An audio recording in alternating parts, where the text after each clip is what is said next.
ಸರಿಗೆ ಎಲ್ರಿಗೂ ನಮಸ್ಕಾರ. ನನ್ನ ಇದು 9ನೇ ಸಿನಿಮಾ. ಯೂಶಲಿ ಕಮರ್ಷಿಯಲ್ ಸಿನಿಮಾ ಮಾಡಿದ್ದೀನಿ, ಹೀರೋ ಆಗಿ ವಿಲನ್ ಆಗಿಲ್ಲ ಮಾಡಿದ್ದೀನಿ. ಬಟ್ ಈ ಸಿನಿಮಾನ ಸರ್ ಒಂದು ಕತೆ ಸಿಕ್ಕಿದಾಗ, ಕತೆ ಹೇಳಿದಾಗ ನನಗೆ ತುಂಬ ಇಷ್ಟ ಆಯಿತು. ಯಾಕಂದರೆ ಫಸ್ಟ್ ಆಫ್ ಆಲ್ ತುಂಬ ಸೆಟಲ್ಡ್ ಕ್ಯಾರೆಕ್ಟ್ರು. ಆಮೇಲೆ ಒಂದು ಅಡ್ವೊಕೇಟ್ ಆಗಿ, ಸೀನಿಯರ್ ಅಡ್ವೊಕೇಟ್ ಆಗಿ ನಾನು ಯಾವತ್ತೂ ಆ ಥರದ್ದೊಂದು ಇಂಟೆನ್ಸ್ ಪಾತ್ರ ಮಾಡಿರಲಿಲ್ಲ.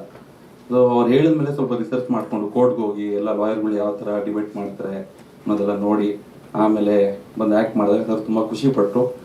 ಅದೇ ರೀತಿ ಇಡೀ ಸಿನಿಮಾದಲ್ಲಿ ಒಂದು ಒಳ್ಳೆ ಕಾಸ್ಗೋಸ್ಕರ ಹೋರಾಡುವಂಥ ಒಬ್ಬ ಅಡ್ವೊಕೇಟ್ ಆಗಿ ಈ ಸಿನಿಮಾದಲ್ಲಿ ಮಾಡಿದ್ದೀನಿ. ವೇದಿಕೆ ಮೇಲಿರುವ ಎಲ್ಲ ನನ್ನ ಆತ್ಮೀಯರೇ, ಮಾಧ್ಯಮ ಮಿತ್ರರೇ, ಈಗ ನಾವು ಟೀಸರ್ ನೋಡಿದ್ವಿ, ತುಂಬ ಚೆನ್ನಾಗಿದೆ. ಆದರೆ ನಾವು ಫಿಲಮ್ ನೋಡಿಲ್ಲ, ಅದ್ರ ಬಗ್ಗೆ ನನಗೆ ಮಾಹಿತಿ ಅಷ್ಟೊಂದು ಗೊತ್ತಿಲ್ಲ. ಈಗ ನಾವೀಗ ರಮ್ಮಿ ಆಟ ಅಂದ ತಕ್ಷಣ ಕಾರ್ಡ್ಸ್ ನೆನಪು ಬರುತ್ತೆ ಸಾಮಾನ್ಯವಾಗಿ.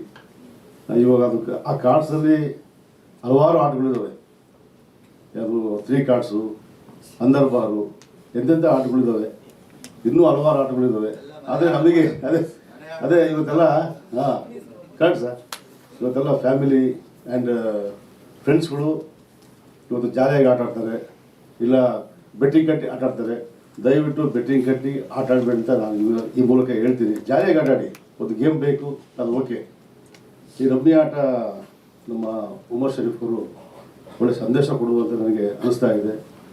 ಇದನ್ನು ಮಾಡಿರುವಂಥ ಎಲ್ಲ ಕಲಾವಿದರು, ಟೆಕ್ನಿಷಿಯನ್ಸ್ ಒಳ್ಳೆಯದಾಗಲಿ, ನಿರ್ಮಾಪಕರು ಒಳ್ಳೆಯದಾಗಲಿ, ಅವ್ರು ಒಳ್ಳೆಯದಾಗಿ ಅದೇನೇ ಇದೆಲ್ಲ ಅಂಥದ್ದು ನಾನು ಹೇಳಿದ್ರೆ ಈಗ ಸಾರಿ. ಇದು 3 ಕಾರ್ಡ್ಸು, ಅಂದರ್ಬಾರ್ಗೆ ಅಂದರ್ಬಾರ್ ಅಂತ ಸಿನಿಮಾ ತೆಗೀರಿ, ಅದರಲ್ಲಿ ಸಂದೇಶ ಇರಲಿ ಅಂತ ಹೇಳ್ತಾ ನಾನು 2 ಮಾತು ಹೋಗ್ತೀನಿ ಸರ್. ನಾವು ಪ್ಲಾನ್ ಮಾಡಿರೋ ಪ್ರಕಾರ ಒಂದು 35-40 ಥಿಯೇಟ್ರ್ ಮಾಡ್ತಾ ಇದ್ದೀವಿ. ಹೌದೌದು, ಕಷ್ಟ ಇದೆ.